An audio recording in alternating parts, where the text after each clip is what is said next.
So Pacquiao and Timothy Bradley cannot get a fight now. If you look at who's on slate to fight them, and it's because of two reasons: Bob Arum's arrogance and Bob Arum's hatred of Al Haymon. Now, I don't know whose fault it is, but only Bob Arum has come out publicly and said he will never work with Bob Arum. So that goes to show you um, the blatant hatred or dislike that Bob Arum has for Al Haymon. Now, moving forward, Pacquiao has gone through four opponents. He's gone through four opponents trying to get a fight. Uh, um, and the only person that he can fight in under Bob Arum's staple is Terrence Crawford. But the biggest reason why they want to, the biggest reason why Pacquiao does not want to fight Terrence Crawford is because he has a threat of not only losing but getting hurt bad. And if you can see by the quality of opponents that are being talked about out there, like the Adrian Broners, the Timothy Bradleys, um, the Amir Khans, Pacquiao doesn't believe he can be hurt by those fighters. Win or lose, he doesn't genuinely believe he can be hurt by them fighters. Now, just think if Bob Arum would be humble enough to work with Al Haymon. Um, just think the fights we will get. Timothy Bradley will. The biggest reason why Timothy Bradley is not who he is in boxing is because of Bob Arum's arrogance, Bob Arum's hatred toward Al Haymon. Because imagine if Timothy Bradley took Danny Garcia's O. That would be a big time accomplishment. Imagine if Timothy Bradley beat Amir Khan. And these are fighters that he can genuinely have a great shot at beating. I would pick Timothy Bradley against Danny Garcia. Uh, Imagine the dream bulldog fight, Timothy Bradley versus Sean Porter. I mean, what boxing enthusiast would not want to watch that fight? You wouldn't miss that fight if you're the novice fan might miss it because in terms of popularity, they on the B side, but in terms of the boxing community, that is an A++ fight for us. Um, it's just so many fights that uh, are not going to happen at the 147-pound division, and even more so at the 122, 126-pound division. Lomachenko can't get a fight neither. It's just so. I know a lot of you guys out there are saying Al Haymon is terrible for boxing, but man, um, the past 3 months, I mean, they have given us some of the best cards. I went to the card in Vegas, the Bartholomew fight. That was probably a top three card of the year. Talking about just in terms of complete cards. If the Isaiah Thomas and the Russian guy, if that hadn't have been a no contest, that would have been a hell of a fight too, because um, that was shaping up to be a good fight. Although Isaiah Thomas seemed to be like he was pushing ahead, but the Russian seemed pretty durable. But um, Bob Arum is going to have to leave his arrogance and hatred at the door when thinking of his fighters, because if not, who's Pacquiao going to fight? Saddam Ali? Who's Timothy Bradley can't fight it. Who can Timothy Bradley fight? Another up and coming fighter like Vargas. And you see what happens to them. So it's generally no big fights out there unless Bob Arum can humble himself and talk to Al Haymon. And the reason why this conversation is so slighted and one-sided is because uh, Sam Watson and or Al Haymon has never made any negative comments about Bob Arum. They say they're willing to work with anyone. You know, um, the Pacquiao Mayweather fight is an outlier because the most hate in the world does not get that fight done. If you know what I mean, that is if uh, if Floyd Mayweather made 275 million as reported, imagine how much that fight was worth just in terms of everyone included.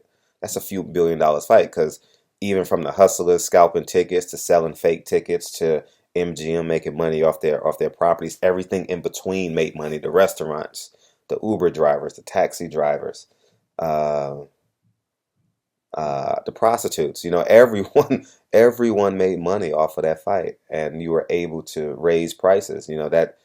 That with the exception of I don't know who does that now. Where the whole world is centered on Vegas. If it's not Floyd Money Mayweather, so um,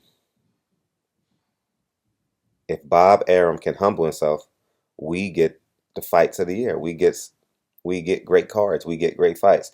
HBO is struggling for fights. You got Pascal and Kovalev late January. You're gonna have the rematch between Klitschko and Fury, which will be some of the same because Klitschko can't pull the trigger and Fury knows how to beat him. Um, you'll probably have Canelo fighting a tough, durable Gabe Rosado. That makes sense for HBO, but that's not a good fight. You know, uh, Lomachenko can't get a fight. Walters moved up, and he's so hurt right now. He got the draw last week, which was insane. So, um, although I'm not speaking of, I've moved towards HBO, but there's a direct correlation between Bob Arum and HBO, as we all know. They protect one another, but I want to see Timothy Bradley fight. I want to see Timothy Bradley go through the gauntlet. I want to see Timothy Bradley fight Danny Garcia, Sean Porter, Keith Thurman. Um, but let me know what you guys think. You guys say Al Heyman is bad for boxing, but you got to ask yourself, is Bob Arum bad for boxing? You know, and just to let you guys know, I want you guys to fully understand this. I asked Floyd Mayweather this the other day. I forget what the number he was, but he said $6 to $9 million. Yeah, so you guys will see this in the movie, but $6 to $9 million he was making with Bob Arum. He goes to Al Heyman and makes a minimum guarantee of $33 million per fight, 6 fight deal. So just based off of those numbers, who's better for boxing? And please don't say this is a black white issue. I hate niggers, I love whites, or vice versa. I hate white people, I love black people. Man, numbers don't lie. So be honest with yourself. Uh, Floyd Mayweather made the best business decision of the 2000 sports entertainment world that we live in. Talking about in terms of as an individual athlete. That's the best decision anyone has ever made. He got paid $33 million. That's what the top baseball player makes a year for 162 games. He got that for 36. Well, he doesn't knock anyone out now, so 36 minutes. Um, so be honest with yourself. So I would say Al Heyman is great for boxing. Danny Garcia said he wasn't a millionaire until he met until he signed with Al Heyman. Um,